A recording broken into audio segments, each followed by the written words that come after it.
Baik, Assalamualaikum warahmatullahi wabarakatuh. Kami dari kelompok 7 akan mempresentasikan mengenai topik 5 modul rancangan pembelajaran dalam UPD pada mata kuliah perencanaan dan pengembangan kurikulum di lembar O, yaitu to organize.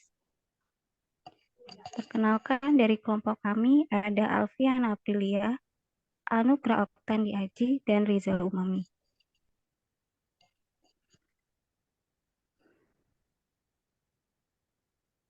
Pengalaman belajar apa yang paling baik sehingga dapat mengembangkan dan memperdalam pemahaman peserta didik? Pengalaman belajar yang paling baik adalah pengalaman belajar yang disesuaikan dengan karakteristik dan gaya belajar peserta didik. Karakteristik dan gaya belajar peserta didik dapat diketahui melalui tes diagnostik. Selanjutnya, peserta didik dikelompokkan berdasarkan gaya belajarnya, sehingga dalam proses pembelajaran, guru dapat memberikan treatment dan menggunakan metode yang tepat sesuai dengan gaya belajar peserta didik. Pengembangan pembelajaran yang dapat dimaknai oleh siswa sehingga dapat diimplementasikan secara faktual maupun konseptual. Siswa dapat mengkorelasikan materi yang didapatkan dan menyesuaikannya dengan kehidupan sehari-hari, sehingga muncul suatu pemahaman yang utuh. Kesempatan interaksi antara peserta didik dengan materi pembelajaran memunculkan pengertian yang baik oleh peserta didik.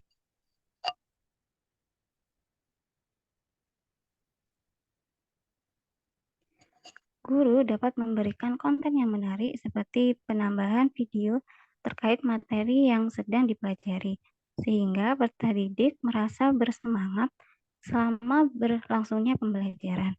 Selain itu, refleksi pembelajaran dapat dilakukan untuk memahami peserta didik selama mengikuti pembelajaran. Selanjutnya akan dijelaskan oleh teman saya. Pertanyaan selanjutnya, bagaimana meminimalkan kemungkinan kesalahpahaman? Kesalahpahaman yang terjadi kepada siswa ini seringkali dilakukan karena memang siswa tidak bisa mengkorelasikan materi antara materi awal dengan materi yang dipelajari. Oleh karena itu, perlunya konektivitas antar materi yang ditanamkan kepada siswa. Pembelajaran yang memicu pengetahuan metakognitif siswa dapat mengurangi kemungkinan kesalahpahaman siswa dalam memahami suatu materi karena adanya kesesuaian konsep materi yang baru dipahami dengan materi terdahulu yang mendukung kebenaran dari konsep tersebut. Adanya pengetahuan metakognitif yang muncul di dalam siswa memahami materi pembelajaran bisa kita terapkan apabila memang kita menerapkan metode-metode berikut. Yang pertama, guru mengelompokkan peserta didik berdasarkan pada gaya belajar. Yang kedua, memfokuskan materi sehingga pemahaman materi peserta didik sama. Selanjutnya, guru menyampaikan dengan bahasa yang sederhana sehingga semua peserta didik dapat dengan baik menangkap materi yang disampaikan. Dan selanjutnya, guru harus dapat mengatur ritme ketika mengajar agar peserta didik memiliki waktu yang cukup dalam memahami materi.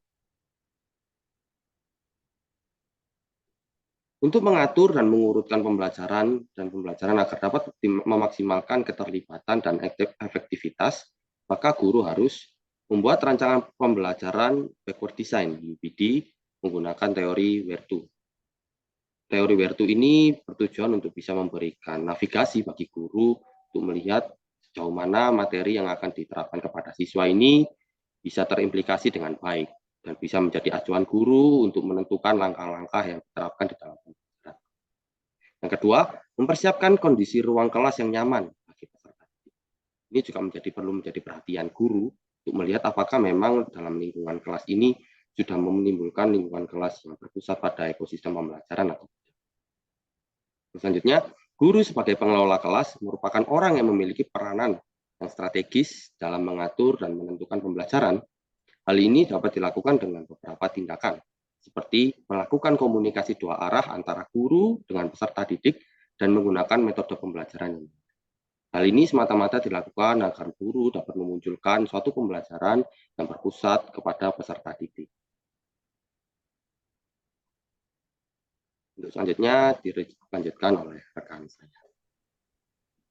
Baik, untuk contoh aktivitas yang dapat memaksimalkan keterlibatan dan efektivitas dari peserta didik dalam proses pembelajaran, di antaranya yang pertama, guru mengajak peserta didik untuk berkontribusi dalam membuat kesepakatan peraturan awal yang dibuat sebelum pembelajaran agar peserta didik disiplin dalam belajar. Yang kedua, guru juga dapat melakukan ice breaking untuk dapat mengelola kelas sehingga guru dituntut untuk kreatif agar peserta didik tidak bosan ketika proses pembelajaran berlangsung.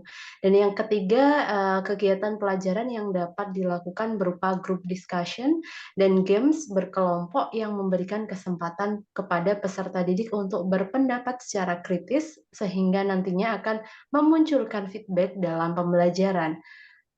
Mungkin sekian dari presentasi hasil diskusi kelompok kami. Atas perhatiannya, terima kasih.